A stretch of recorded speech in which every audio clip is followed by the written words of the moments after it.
Merhaba arkadaşlar, kanalıma hoş geldiniz. Şimdi size bu beremizin tarifini anlatacağım. Çok kolay yapması, 2 saatte örebileceğiniz bir bere. 75 gram ip kullandım ben.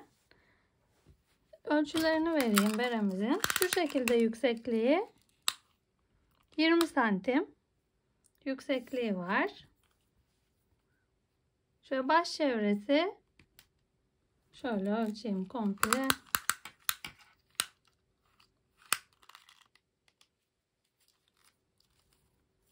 Evet, 44 santimde alın bölgesinin genişliği var.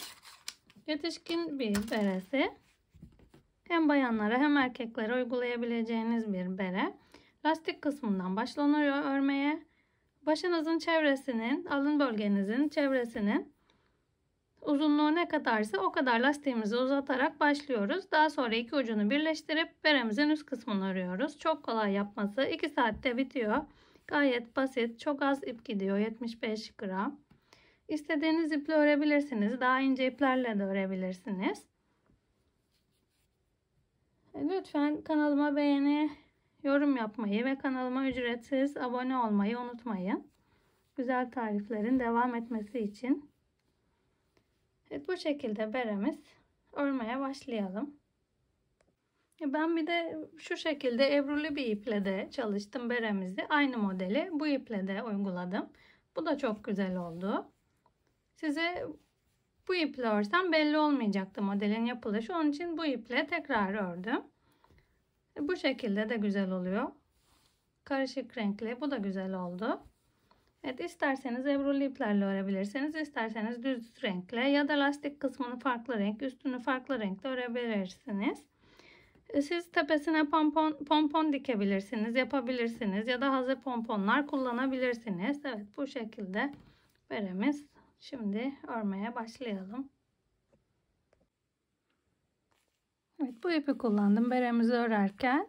100 gram ağırlığında, 100 metre uzunluğunda ipimiz. Evet, öneri olarak 7-8 milim tığla örülebileceği yazıyor. Ama ben 6 milimi tercih ettim. 6 milim tığla öreceğim. %75 akrilik, %25 yün. Yünümüzün karışımı. Alize Superlana Maxi ipimiz. Renk numarasını da söyleyelim. 152 renk numarası bu şekilde. Evet, örmeye başlayalım. Şimdi beremizi. 8 tane zincirimizi çekelim. Şu şekilde sabitliyoruz. 1, 2, 3, 4, 5, 6, 7, 8. 8 tane zincirimizi çektikten sonra bir tane de dönüş için bir zincir çekelim. Ve bu şekilde zincirlerimizden batarak sık iğnelerimizi yapalım. Evet, bütün zincirlerimizin üstüne kenara gelene kadar birer tane sık iğne yapıyoruz. Evet, zincirlerimizin sonuna kadar ördük. 8 tane sık iğnemiz oldu. Sayalım. 1, 2, 3, 4, 5, 6, 7, 8. Şimdi bir zincir yapıp dönüyoruz. Evet, lastiğimizi bu şekilde öreceğiz. Buradaki sık iğnelere bu şekilde ikisine bir batmıyoruz. Bu arkadaki kanatlarından tutturup da bir sık iğne yapıyoruz. Hepsine bu şekilde birer tane sık iğne yapıyoruz. Kenara gelene kadar bu şekilde hepsine birer tane sık iğne batarak örelim. Evet, 7 tane sık iğnemizi ördük arka kanatlarından batarak. Şimdi 8.'yi de buradaki kenardaki sık iğnemizden yapıyoruz. 8 tane sık iğnemiz oldu. Tekrar bir zincir çekip çeviriyoruz. Ve yine zincirlerimizin arka kanadından batarak bu şekilde iki kanadından batmıyoruz. Her sırada bu arkadakilerden batacağız. İlk baştaki sık iğnemizden başladık. Yine 8 tane sık iğnemiz olacak. Evet, bu şekilde kenara kadar örelim. Gelelim. Evet, yine 7 tane sık iğnemiz var ve bu sonuncuya bu şekilde batıyoruz. Ve bir sık iğne yapıyoruz. Yine bir zincir çekip döneceğiz. Evet, lastiğimiz bu şekilde oluşacak. Şu anda santimini vereyim. 7 santim oldu. Bu şekilde. Siz daha enli bir lastik isterseniz 10 zincir başlayabilirsiniz ya da 12 zincir. Ama 7 santimden daha az bir sık iğne sayısı isterseniz o zaman 6 zincir çekebilirsiniz. Evet, bu şekilde örüp gelelim. Uzunluğunun ne kadar olduğunu, alın çevremizi komple ölçtüğümüz zaman etrafını beremizin kaç santim çıkıyorsa o kadar öreceğiz. Ben örüp geldiğimde santimini size söyleyeceğim. Şimdi bu şekilde döne döne örüp gelelim. Evet, lastiğimizi örüp geldim ben. Kaç santim örmüşüm? Yetişkin beresi için şu şekilde ölçelim. Evet, 42-43 santim uzunluğumuz oldu. Ve yetişkin beresi için bu ölçü iyi. Siz de berenizin lastik bölümünde takacağınız yeri, alnınızın ölçüsünü ölçüp kaç santimse ona göre uzatıp kısaltabilirsiniz. Evet, bir tane zincir çekiyorum şimdi. Ve çıkardığım tığımızdan şu şekilde. Burada lastiğimizin diğer ucundan, buradan köşeden tığımızı geçiriyorum ve bu ilmeği çıkarıyorum.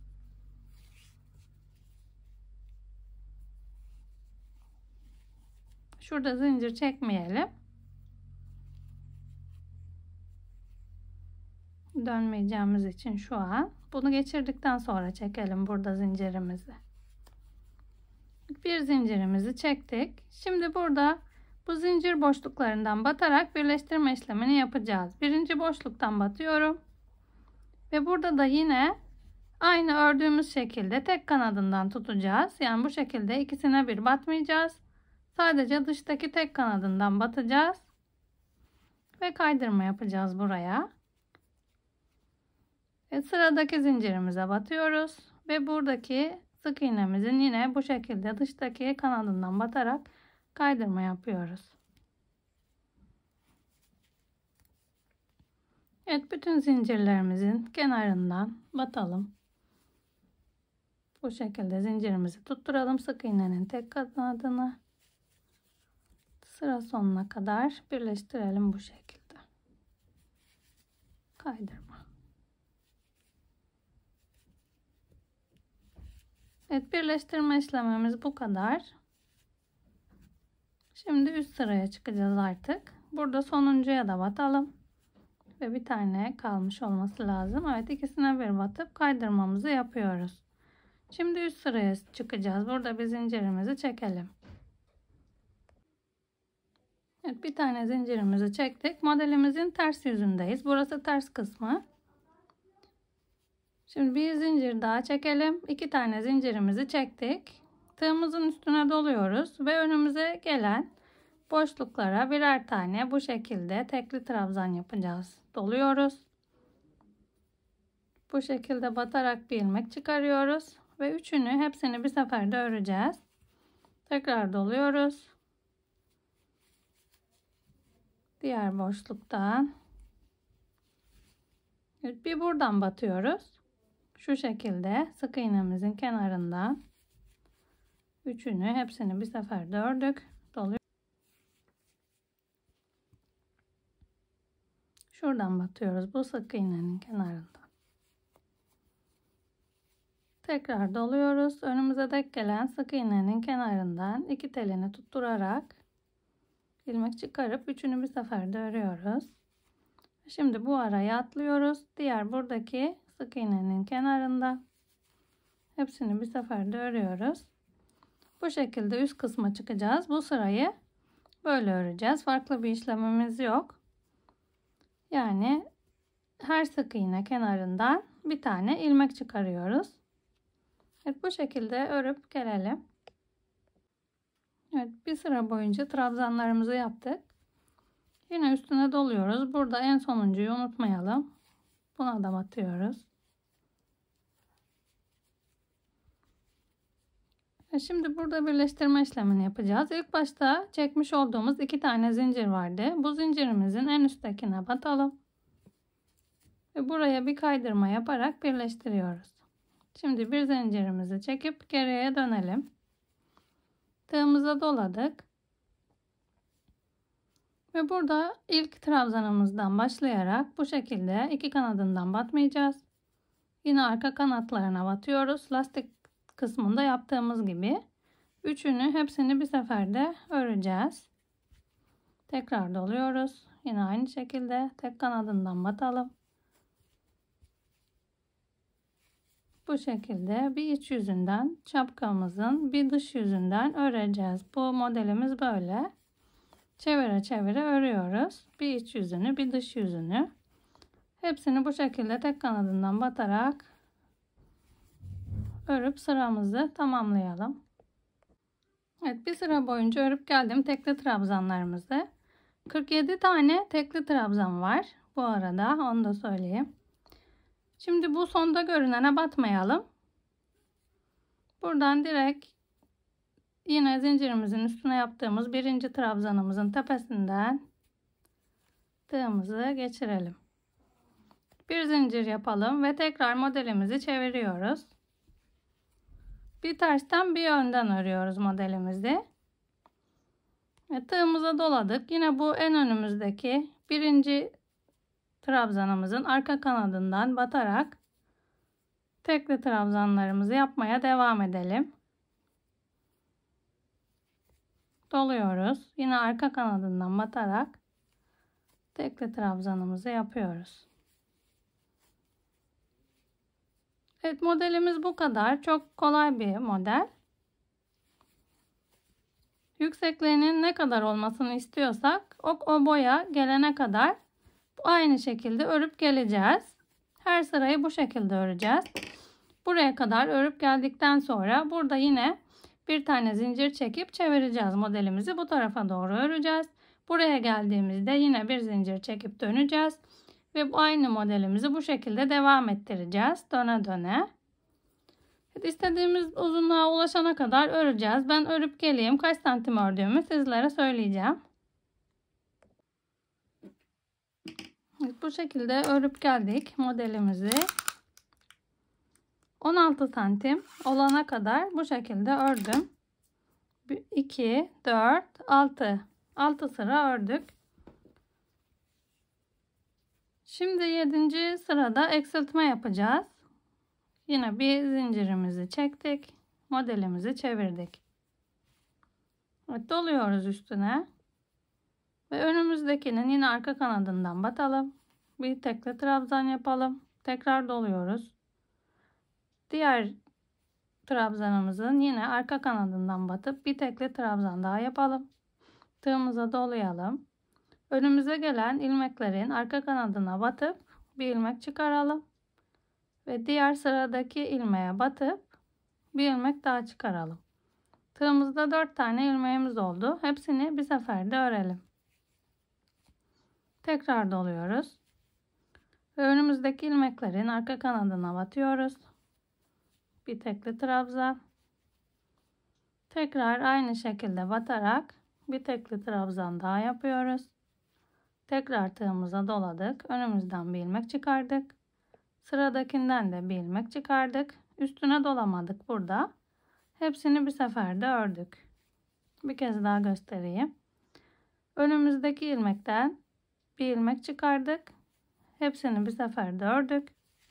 Tekrar doladık. Diğerinden de bu şekilde ördük. 2 tane tekli trabzan yaptık. Tekrar tığımıza doluyoruz. Ve önümüzdeki ilmekten üstüne doladık tığımızın bir ilmek çıkarıyoruz. Şimdi üstüne dolamadan diğer ilmekten bir ilmek çıkarıyoruz. Tığımızda 4 tane ilmeğimiz oldu. Bunların hepsini bir seferde öreceğiz. Evet, burada 2 tane tekli trabzan, bir tane eksiltme yapıyoruz. Evet, bu sıramız bu şekilde ilerleyecek. Trabzanlarımız, ilmeklerimiz bitene kadar buraya kadar örüp geliyoruz aynı şekilde. 2 tek, bir eksilt, 2 tek, bir eksilt olarak örüp gelelim.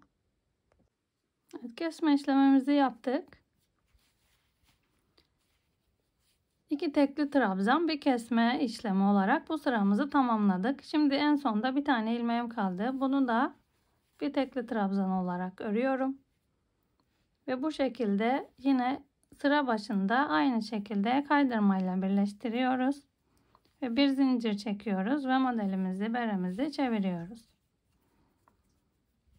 Şimdi burada tığımıza dolayalım ve önümüzdeki ilmeğin arka kanadına batarak bir tane tekli trabzan yapalım. Tekrar dolayalım. Önümüzdeki ilmekten bu şekilde bir ilmek alalım ve sıradakinden de bir ilmek çıkaralım. Dördünü bir seferde örelim. Tekrar doluyoruz. Sıradaki ilmeğin arka kanadından bir ilmek çıkarıp bir tane tekli trabzan yapıyoruz. Tekrar tığımıza doladık ve sıradakinin arka kanadından batarak bir ilmek çıkardık. Sıradakinden de bir ilmek çıkardık.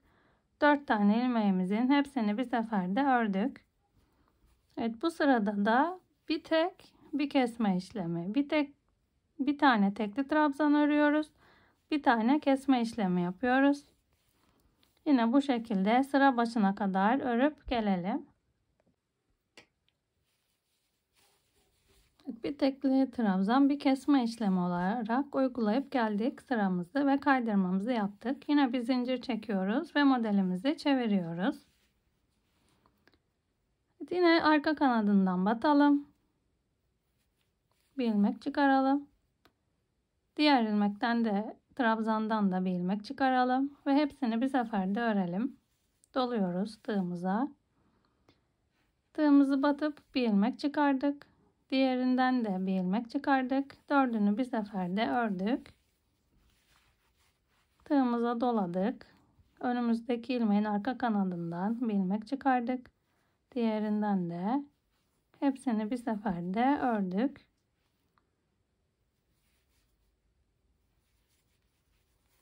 Evet, artık tepe kısmımız kapanana kadar bu şekilde öreceğiz.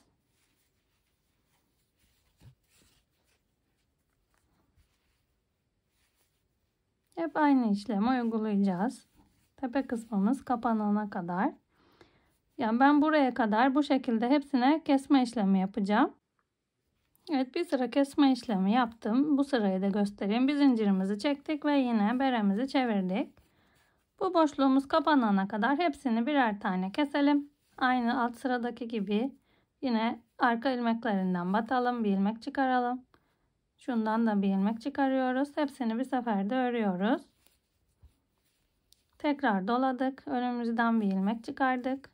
Diğerinden de bir ilmek çıkardık. Hepsini bir seferde ördük. Evet, bu şekilde bitireceğiz. Sıra başına kadar hepsini keselim.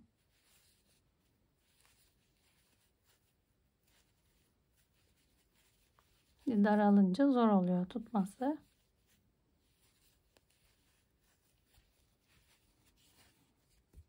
Bir tane daha kaldı.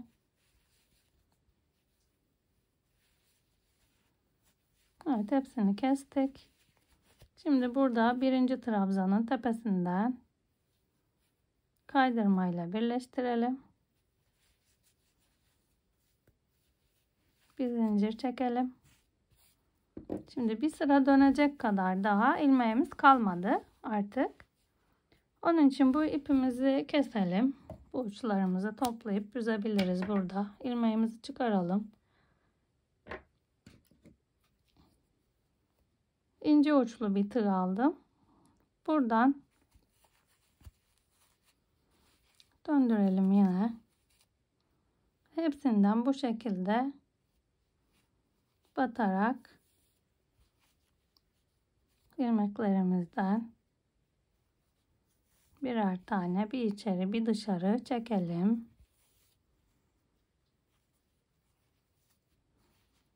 Siz isterseniz pompon dikebilirsiniz, yapabilirsiniz tepesine. Yani bir içten bir dıştan çıkardık ipimizi. Şimdi sıkıştırıyoruz. Burası zaten beremizin iç yüz, ters yüzüydü. Burada bir düğüm daha atalım. Ve bu ipimizi içinden yürüterek kaybedelim. Düzenleyelim elimizle. Beremizin ters kısmıydı ördüğümüz yer. Şimdi iç yüzünü çevirelim. Evet, böyle güzel kullanışlı bir beremiz oldu. Burası dönüş yaptığımız yerler, bu kadar belli oluyor. Evet, çok güzel, çok kullanışlı bir bere oldu. Hem bayanlar hem erkekler kullanabilir. Çocuklar için de uygun. Tepemiz bu şekilde oldu. Siz isterseniz pompon dikebilirsiniz, tepesine örebilirsiniz. Ya da hazır pomponlar kullanabilirsiniz. Evet, bu şekildeydi beremizin örülüşü. Gayet güzel bir, kullanışlı bir beremiz oldu.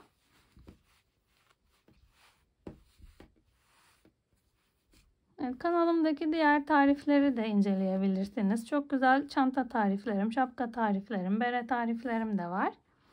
Beni Pinterest'te, Instagram'da, Facebook'ta, TikTok'ta da takip edebilirsiniz. Hepsinde Funda'dan El İşleri sayfalarımın ismi. Evet, farklı tariflerde daha güzel bebek bereleri, bebek patikleri, bebek yelekleri, yetişkinler için çantalar, bereler, eldivenler anlatmaya devam edeceğim kanalımda. Evet, lütfen kanalıma abone olmayı unutmayın. Hepinize kolaylıklar dilerim.